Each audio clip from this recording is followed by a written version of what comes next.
começando mais um AcriCast e hoje a gente vai conversar com Geraldo Delay, ele que é engenheiro agrônomo, pecuarista e presidente do Sindicato Rural de Água Boa. Geraldo, obrigado por participar com a gente e vir aqui, né, de Água Boa para Cuiabá para conversar com a gente. Obrigado. A gente digo que aprendi com um ex-professor meu, né, há pouco tempo atrás, até que todo tempo a gente tem que se reinventar, né? Então, acho que mais uma vez estamos aqui de novo, né, tentando nos reinventar, né, Augusto? É mais uma ferramenta, né, para a gente chegar ao pecuarista. É possível. E a gente já falando sobre isso, o senhor que é presidente lá do Sindicato Rural de Água Boa, na região do Vale do Araguaia, participa da diretoria da Acrimate e entre outras, né? Então eu queria que o senhor começasse falando um pouco da importância dessa representatividade, né, de participar dessa representatividade, o pecuarista, o agrônomo. Então, partindo do princípio de nos reinventar, né, cada um trabalha por si, né, pensando em criar alguma coisa dentro do que você se propõe. Mas chega um tempo, né, que, por exemplo, meu filho já está bem encaminhado e querendo tocar já, a gente precisa ter outras atividades, né? Então, senão a gente fica muito velho, né, Augusto? E aí, por conta disso, eu fui pegando isso aí, foram me jogando no meu colo e a gente foi absorvendo. E o salário é bom também, né, Augusto? Então, a gente aproveita essas deixas, né, para poder passar para as pessoas, né, as oportunidades que nós temos lá na nossa região. Nossa região ainda tem muita coisa que a gente tem muita oportunidade de crescimento, principalmente no setor agropecuário, né? Eu acho que ali a região do Vale do Araguaia ele já vem crescendo há algum tempo. Eu acho que os últimos 10 anos teve um grande crescimento. E como que está na pecuária lá? Então, a pecuária lá nós temos, vamos dizer assim, as regiões para ciclo completo, certo? Nós temos a parte, vamos supor, do Varjão lá, que é muito propícia para a cria, né? Que os pecuaristas trabalham. E tem a parte onde tem os grãos, né? Que tem a comida do boi e por isso que, inclusive, já tem alguns grandes confinadores lá, que a tendência, eu acredito, que é aumentar mais ainda com a chegada, principalmente, da ferrovia e agora de duas indústrias de etanol, que vai ter lá uma lá em Canarana, né? Que é da Alvorada, e a outra lá em Querência também, que já iniciou sua construção, que é da FS, né? Então, tem todas as oportunidades, sem contar que o Xingu é impressionante, né? Era uma região que antes era apelidada como Vale dos Esquecidos, mas hoje ela tá aparecendo aí, né? Então, mais uma vez, né? Por conta principalmente da ferrovia, ela tem essa característica de muita gente ter que ir para lá, né? Que, como eu disse, as oportunidades virão. Mesmo que vamos dizer assim, que a parte política tenha brecado, que essa parte jurídica que nós estamos sofrendo lá, com a questão das áreas úmidas, com a questão de corredor da onça-pintada, todos esses fatores que fazem com que a gente tenha vamos dizer assim, uma resistência, né, para que pessoas cheguem até lá. Talvez seja porque, para que a gente não cresça mesmo, só pode ter essa explicação, a gente não conhece outra forma, né? Mesmo assim, a gente está empurrando o crescimento, né, da nossa região e tenho certeza que quanto mais pessoas chegarem, mais coisas nós teremos para ser feito na região, né, Augusto?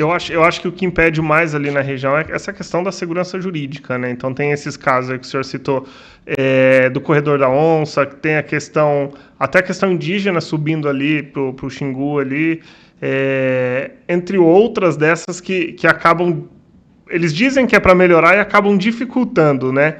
Então, tem esses casos das áreas úmidas e tem essas do corredor das onças, né? Como que funciona isso aí? Então, das áreas úmidas, eles estavam em estudo lá e agora parece que nós vamos clarear alguma coisa nesse sentido e mostrar que nós não somos Pantanal, né? Esse é o primeiro ponto. O segundo ponto que é a questão de corredor da onça-pintada, que a gente acha um absurdo, já que todas as margens, todos os proprietários que têm rios dentro das suas propriedades, nós somos obrigados a manter, além da reserva, nós temos que manter também as APPs, né? É uma lei que está na lei federal, a APP ainda é considerada separada, junto com a reserva legal, e no Mato Grosso é excluída. Então, quer dizer, você precisa deixar uma reserva maior ainda do que a exigida em termos federais. E o que acontece isso com essa corredor da onça pintada, que é a pretensão deles, né? Tem um projeto de lei, por enquanto está brecado, né? Por conta que da deputada Janaína, a deputada lá de Água Boa, né? A esposa do prefeito atual, né? Dr. Mariano. E essa deputada conseguiu agora ser a relatora desse projeto de onça pintada. Juliana. É destinar uma área? Como que funciona? É em torno do Rio Araguaia? A pretensão deles é que pegue desde a cabeceira do Rio Araguaia até lá que pega os 4 estados, Mato Grosso, Goiás, Tocantins e Pará. Toda essa extensão de 20 quilômetros de cada lado, que seja uma forma de reserva que não, vamos dizer assim, vai ficar intocado. Você não pode, ainda não, eles não se falam, e não fala assim que não pode mexer em nada. Mas a partir do momento que você institui um negócio desse, você vai ficar praticamente de mãos atadas. Além da APP, tem mais essa. Isso aí. Então, aqueles que um dia vislumbraram fazer um crescimento, de ter suas propriedades nessas regiões, vai ser prejudicado e o seu patrimônio vai ser, claro, que vai ser dilapidado por conta disso, né? Ele vai ter uma grande perda nesse Principalmente sentido. Os municípios ali que estão em torno do rio vão ser muito afetados. Eu acho que Cocalinho, tem a região de Luciara, todas Bom as regiões aí Jesus São ali. Bom Jesus, todos eles serão afetados, inclusive do lado de Goiás, né? Sim. Então, do lado de Goiás tem grandes fazendas e eu acredito que não seja necessário esse tal de corredor, porque ela já tem por si, ela sabe aonde os caminhos que ela pode passar, né? Não adianta você escolher para ela um caminho, né? Ela vai passar onde ela tem comida. E Então, o ali já tem. pecuarista, o produtor, ele é mais conscientizado do que tudo de evitar qualquer tipo de Com certeza. confronto com o animal ou até mesmo desmatar a região. E quem tem pecuária sabe que a onça também participa junto com ela, é uma sócia do pecuarista, né? Quer queira, quer não, nós temos essa participação aí como sócia, né? E não, a gente, nem por isso nós estamos brigando ou matando onça, né? Essa que é a grande negócio. E no caso dos indígenas, como você citou, né? Nós temos a grande barreira da 158, né? Que por conta vai ficar 110 quilômetros agora, que não pode ser asfaltada porque foi criada uma reserva indígena, que até mesmo os indígenas têm certeza que querem um asfalto, mas foi criada e agora não se consegue fazer uma rodovia asfaltada na própria... Ali depois de Alô Brasil. Isso, na própria BR-158, né? Então tá esse... Que chega até a ser um absurdo, porque teve até cidade que acabou por causa disso, né? Exato. Que é a região da Estrela do Araguaia, né? A Estrela do Araguaia é um absurdo. E essa questão de logística na região do Vale do Araguaia, como que vem melhorando, vem crescendo? Como que está essa questão? O nosso governador tem feito um bom trabalho até diante de... Né? É claro que tem feito porque tem tido dinheiro, né? Ele conseguiu fazer, mas às vezes tinha dinheiro e não fazia, né? Então tem feito um bom trabalho, assim como, principalmente por conta da ferrovia, e que eu sempre falo que vai ser um marco divisor de águas da nossa região. Falando então da ferrovia, que é a FICO.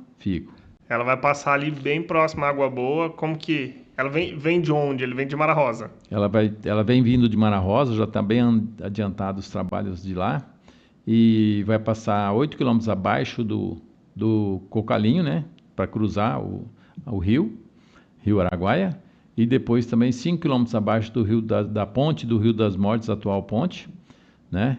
E vai ficar no quilômetro 544 na BR-158 ali, próximo à Água Boa, 20 quilômetros de Água Boa. É entre Água Boa e Nova Chavantina?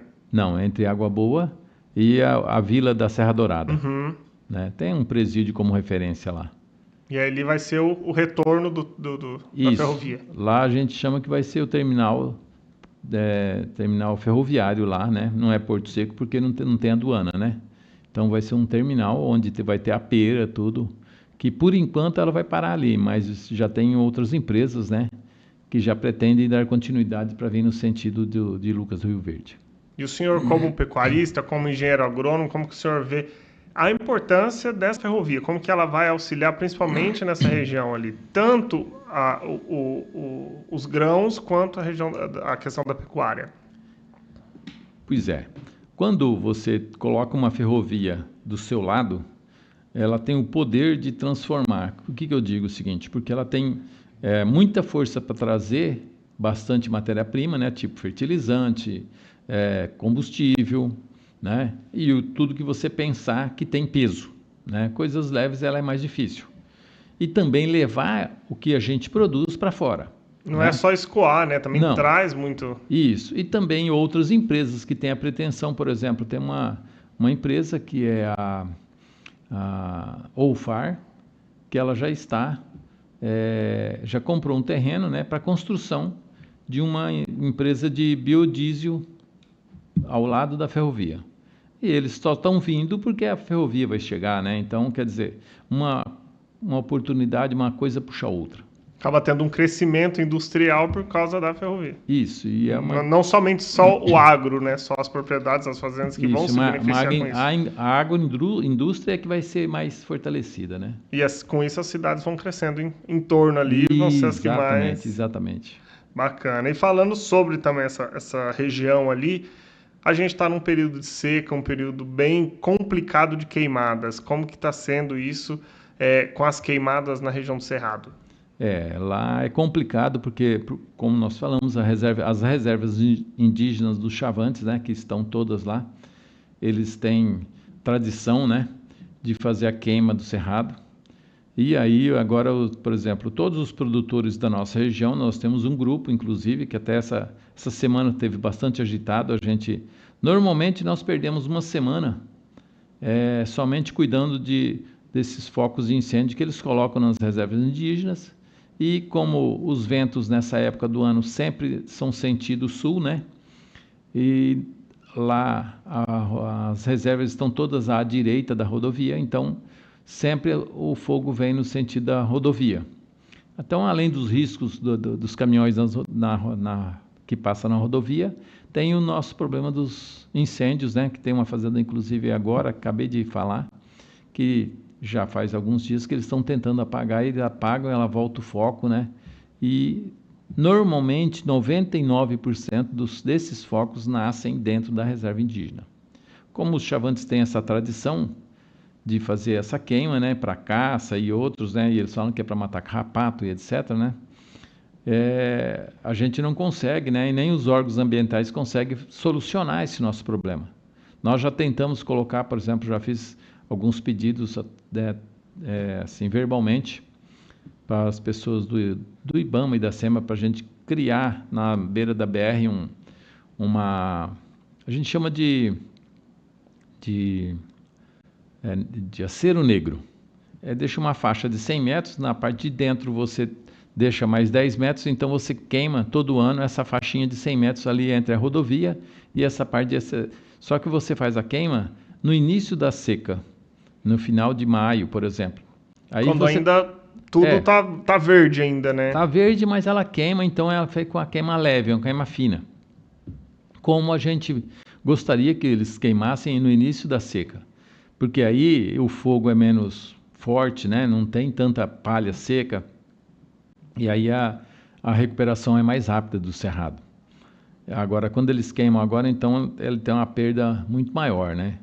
E o problema maior é que ainda, assim como tem algumas pessoas, né, que acreditam que são os produtores que põem fogo, né? E a gente já tem, inclusive, muito mais equipamentos anti-incêndio do que qualquer outro tipo de equipamento que nós temos na fazenda. Isso é um mito que as pessoas falam, que na verdade precisa ser desmistificado, porque o pecuarista e o produtor, ele não vai colocar fogo, porque isso vai causar um dano muito maior para ele, né? Ah, com certeza. Tem pasto que queima, tem cerca que é caro que queima, então... As cercas é um veneno.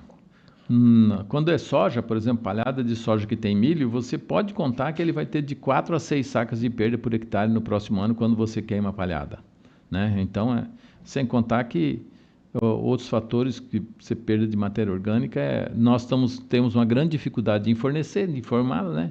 Pastagem, então, você pode até queimar os animais, né? Então, é um retrocesso muito grande nos tempos de hoje, né? O que foi falado lá há 50 anos atrás não se usa mais em hipótese alguma. É o contrário, né? Na verdade, é evitar e correr contra o tempo para que o fogo não chegue e não passe para a propriedade, porque senão o prejuízo é grande, né? O prejuízo é grande, muito grande. Bom. Falando sobre o mercado, seu Geraldo, a gente está vindo de um ciclo de baixa da pecuária, começando a dar um leve sinal ali de um crescimento. Como que o senhor avalia o mercado? Como que o senhor vê o próximo crescimento aí para os próximos anos?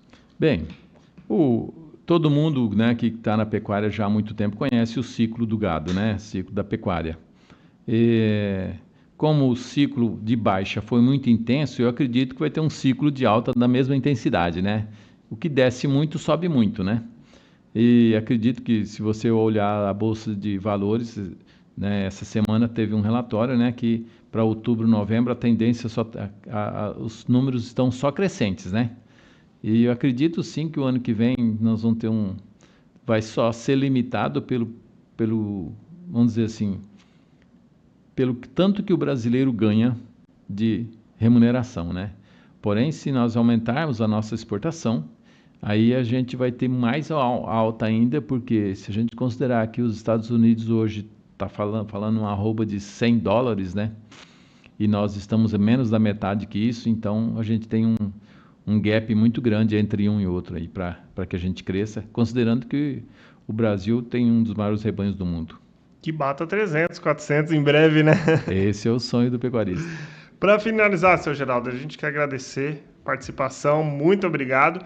E eu acredito que o senhor está lá na região, está vendo o que está acontecendo para a região do Vale do Araguaia e pode contar com a Crimate sempre, né? A Crimate tem um representante lá, que é o senhor que está representando lá, e outros diretores também em toda a região, né? Então, se o pecuarista que ele tiver interesse em conhecer um pouco mais sobre a Crimate, até mesmo sobre o Sindicato Rural de Água Boa, só passar lá e procurar vocês, né? Nós estamos lá. Quer dizer, não estamos sempre lá, mas é só nos ligar que nós estamos à disposição a todo o tempo possível, né? Às 24 horas, como a gente diz, né, Augusto? Então, eu que agradeço a Crimate, né? Porque tem feito um bom trabalho na nossa região. A gente tem, não é só a questão da divulgação, né?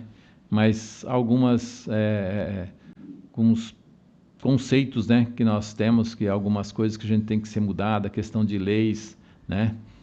Principalmente a parte jurídica, que nosso Brasil é muito preocupante, né? Para nós que somos produtores, a gente fica com um olho no gato e o outro na carne, né? Então, a gente não consegue trabalhar com um foco único, a gente tem que ser multiuso, né? E isso aí faz com que a gente, todos os dias, tenha que, como dizem, matar um leão por dia, né? E às vezes amarra um para matar no outro dia. Mas o mais difícil não é o leão, né? O mais difícil é desviar das antas. É isso mesmo. Então, mas muito obrigado. A gente que agradece, Geraldo, e as portas estão abertas aqui do AgriCast para sempre que o senhor quiser conversar com a gente, bater um papo, trazer uma informação legal aí, a gente está à disposição. Tomara que tenha recebido algumas informações úteis aqui para o pessoal. Com certeza. E a gente encerra mais um episódio do AgriCast. Você que acompanhou a gente até o final, não deixe de assistir os episódios anteriores que já estão no nosso canal do YouTube, em nossas redes sociais, e também acompanhe toda semana, tem episódio novo. Para você que acompanhou, o nosso muito obrigado.